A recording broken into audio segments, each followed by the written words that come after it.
I just, Mr. Speaker, want to read one email from Jeffrey Epstein to Peter Mandelson, dated the 28th of October 2009. And it says this: New York, Brown, Cuban American, have you made any decisions? Peter Mandelson answers a few minutes later, why are you awake? These questions are all related. DESP for QAM, but can only get to New York at a time when people feel G, this may be Gordon Brown, won't have some sort of breakdown. Still working on it, therefore. There are so many questions about that. One of the suggested answers might be that it's not just young women. So since then, we've seen not just that, but we've also seen treachery of the worst kind. And the question is, how did we get here that a man like that became ambassador to the United States from Britain? And I think that we have to begin by bringing ourselves back to when Donald Trump was elected and how challenging that was and how difficult it was to know what the best choice was when it came to who the ambassador to the United States ought to be. There was a choice. We could have continued with the ambassador who was already there, a woman called Karen Pierce. She'd been invited to Mar-a-Lago many times. She had connections in with Donald Trump's circle. She was an older woman, a powerhouse. She's great at making friends. She wears mad shoes. And she's one of a generation of senior, older women who, too many of whom are no longer in the Foreign Office and have been replaced by boys. At the time when Labour was elected, of the 6 other members of the G7 countries, all of them were Britain in all of those countries were represented by women, including the United Nations as well. And now there is only one. We had a choice between deciding to continue to ask Karen Pierce to be the ambassador or to go in another direction. And the question was, what was the right way to do it? We went for Mandelson because it was seen as an imaginative response, and I welcomed it as an imaginative response. Personally, I would have continued with Karen Pierce, who's a woman I know, and I trust and I admire. But if a choice has to be, if a different direction was to be made, it was a choice that was imaginative and was one that made some sense in the context of Donald Trump becoming Prime Minister. I will give way in a moment, but let me just finish this point. So on the 3rd of November, when we discovered more information about Mandelson's relationship with Epstein, we asked for Chris Wormald, the Cabinet Secretary, and Oliver Robbins, the Permanent Undersecretary at the FCDO, to come before the committee to give evidence, because we were concerned as to how this had happened, that there was clearly so much background information about Peter Mandelson that simply was out there but didn't seem to have been considered properly before a decision was made. And so we asked how it had happened, and we were told that the first thing that happened was that there is due diligence. And due diligence means that fast-stream civil servants are given the opportunity of going to open sources, so they go onto Google and they look, and that's how they do the due diligence, and that threw up reference to Peter Mandelson's relationship with Jeffrey Epstein. I asked Sir Chris Wormald, and it's question 313, it's really important to be clear about this. I'm sorry to keep banging on about it, but was the Prime Minister told that Peter Mandelson had stayed at Epstein's Manhattan townhouse in 2009 when Epstein was in prison for soliciting an underage girl? Because it does seem to me to be different, and perhaps it's my background as a lawyer. But to be friends with someone who's accused of something and to stand by them shows one sort of character and shows a certain strength. But once someone has been convicted, to continue to be friends with them, to stay at their house, actually shows a completely different type of character. And for me, that was a nub point and something that I wanted to know whether the Prime Minister had been given that information, which was publicly available, which I have to say had passed me by, but I knew the friendship, but to know that the friendship had continued post-conviction, I think is really important to establish the difference. And that was something that we asked, and the answer was, I'm not going to tell you the contents of the due diligence report. I will give way, of course. I thank the Honourable Lady for giving way at that point. I understand that she's saying that the information that Peter Mandelson had maintained a relationship with a then convicted paedophile passed her by. However, she does have an entire committee of clerks who will have advised her. And I'm afraid she also says that she said it was an imaginative appointment. I'm afraid her words were it was an inspired appointment, because I spoke out against the appointment. So can she please explain to me whether her clerks at any point shared with her concerns about the background of Epstein and his relationship with Mandelson, and whether she therefore will now say that she regrets calling it an inspired appointment? I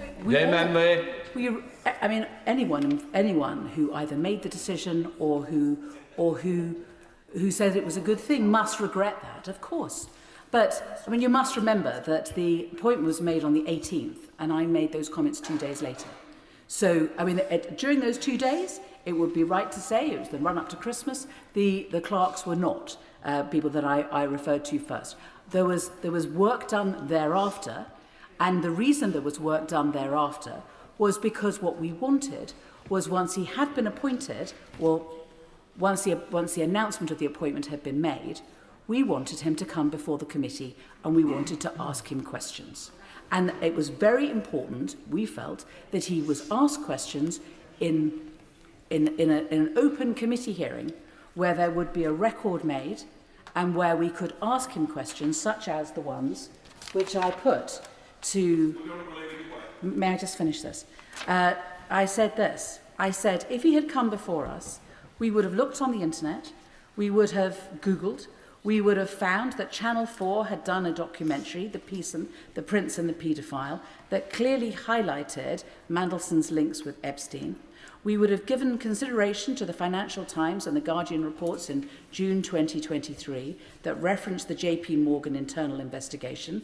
In those reports, what was most damaging of all was that Epstein was sentenced in 2008 to 18 months imprisonment for soliciting an underage girl, and Peter Mandelson goes to stay in his townhouse in Manhattan in 2009. At that time, Peter Mandelson was the business secretary, so we had the business secretary staying in the townhouse in Manhattan of someone convicted of paedophilia. We would have asked those questions, and whatever answers would have been given, whether they were honest or not, would have been out there in the public. But the problem was, I think, was that a decision was made in the haste of Donald Trump's election to go for an imaginative, inspiring, alternative person to go to the United States, and there was not enough time spent on it. And so the decision was made to appoint, subject to... No, please, let me finish. Let me just finish what I'm saying. So, the decision is made to appoint. There is supposed to be some due diligence before that happens, and I can help the House with what the due diligence meant. I've already explained that it's given to these people from Fast Stream, they look, and again we were asking, when you did the due diligence, what detail was given to the Prime Minister about what the results of that due diligence was? Because, I said, it was very important that we were given the information as to what the Prime Minister at that point was told. Because a friendship with Epstein was one that was generally known, but the specific point about the ongoing friendship and the staying as a member of the Cabinet in Epstein's New York townhouse, to me, was a very different matter, and what I wanted to know was had the Prime Minister been let down by not being told that particular point? Because in the end, we can't expect the Prime Minister to do all the due diligence himself. He does have a country to run, and he relies on those who are around him to give him proper advice and to then work on that advice and to be able to make decisions on that basis. So I've got to the point of I've explained what we were told about due diligence and how that happened. And then normally what would happen is that there is then an interview, and it's done with a panel. And so questions that would have arisen during due diligence would be put to the candidate during that interview. And that didn't happen in this case. because it was a political appointment. And so if anyone had any concerns about Peter Mandelson and his background and any of the things that people are now concerned about, it would not have been formally put to him during any form of interview process where there were minutes taken and where we could now look at what the conversations were. And that, I think, is a really important piece of information to put before the Chamber so that people understand how this happened. So we have due diligence, fast stream looking at the internet, nothing being put to Peter Mandelson, and then the decision is announced, and the decision is announced in the middle of December, as we've heard, and then the question is, they want to do it really quickly because they want him, presumably, to be in the swearing in of the President, and once he's been announced as being the ambassador, Karen Pierce loses power and influence because she's now known not to continue in that post. And so it's important to move as soon as possible. The question, therefore, is, the next stage has to be vetting, and that is done by the Foreign Office. And the question I would want to ask the front bench is this. Given that the announcement has been made, given that there is speed needed, was there pressure put on the Foreign Office to get through the vetting quickly? Was there, to coin a phrase that I've heard, a need to, quote, get on with it? And that, I think, is an important question to ask, and one that we would need to have an answer to, because the vetting is an. But we also have to be realistic, which is once it is known that Peter Mandelson is going to be the ambassador for Britain, could it really be at that point that people would seriously? There would need to be a huge amount of bravery and potential risk. So at that point, once the vetting has happened, to withdraw him from being ambassador if anything was to come up at that stage.